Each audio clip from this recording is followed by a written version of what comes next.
Hai dan apa kabar semua? Selamat berjumpa kembali. Saya Sarah. Kali ini Sarah ingin ceritakan tentang satu legenda hantu masyarakat Jepun yang dikenali sebagai TKTK. Tetapi sebelum itu jangan lupa untuk subscribe, like dan tekan butang notification di bawah.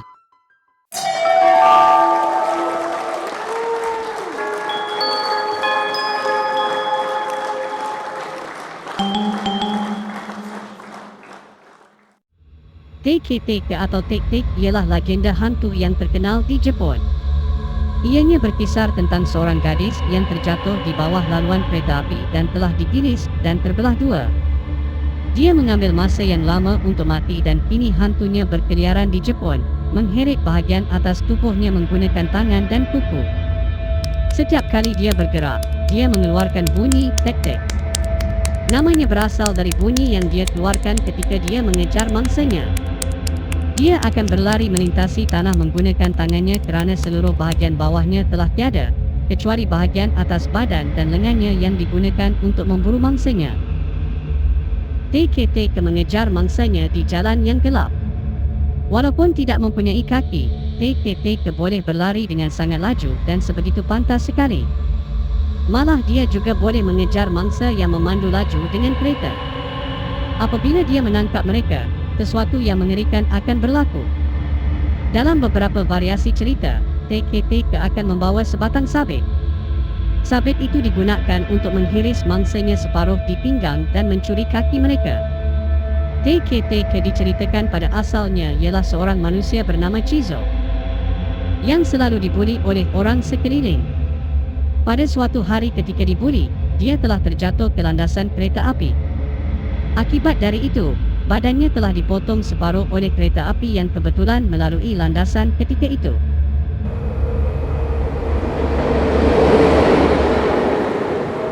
Oleh kerana ketika itu cuaca teramat sejuk, telah menyebabkan saluran darahnya mengecut dan menghalangnya daripada berdarah dengan cepat.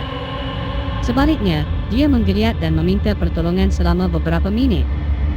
Dia merangkak sehingga ke stesen kereta api dan dikatakan telah dilihat oleh seorang atendan. Tetapi apa yang terjadi, atendan stesen itu hanya menutupnya dengan plastik. Dia akhirnya meninggal dunia dengan perlahan. Suatu kematian yang menyakitkan. Oleh sebab itu, semangat dendamnya kini menghantui jalan-jalan dan bandar-bandar di Jepun. Terdapat sebuah kisah yang popular tentang seorang budak lelaki yang sedang balik dari sekolahnya pada waktu malam dengan berjalan kaki. Ketika dia pergi ke suatu blok bangunan di sekolah itu, tiba-tiba dia terdengar suatu bunyi yang bising dari arah sebuah tingkap pada blok tersebut. Bunyi apa pula tu? Dia berkata di dalam hatinya. Ketika dia menoleh ke arah tingkap tersebut, dia melihat seorang gadis yang cantik sedang duduk di tepi tingkap dan bersandar pada sikunya. Gadis itu hanya merenungnya. Dia tertanya-tanya mengapa dia berada di sana, kerana sekolah itu adalah sekolah untuk budak lelaki sahaja. Dia cuba senyum dan melambai pada gadis tersebut sambil berkata, Awak buat apa tu? Tetapi apa yang terjadi ialah, gadis itu melompat keluar dari tingkap tersebut dan mendedahkan bahagian bawahnya yang telah tiada. Budak lelaki itu menyedari keadaan gadis tersebut dan berasa seram serta terkaku seketika. Gadis itu berjalan ke arahnya, mencakar tanah dan berlari dengan sikunya sambil membuat bunyi tek-tek-tek-tek-tek-tek-tek-tek-tek. Budak itu berasa panik. Dia cuba berlari, tetapi dia terkaku di tempat kejadian.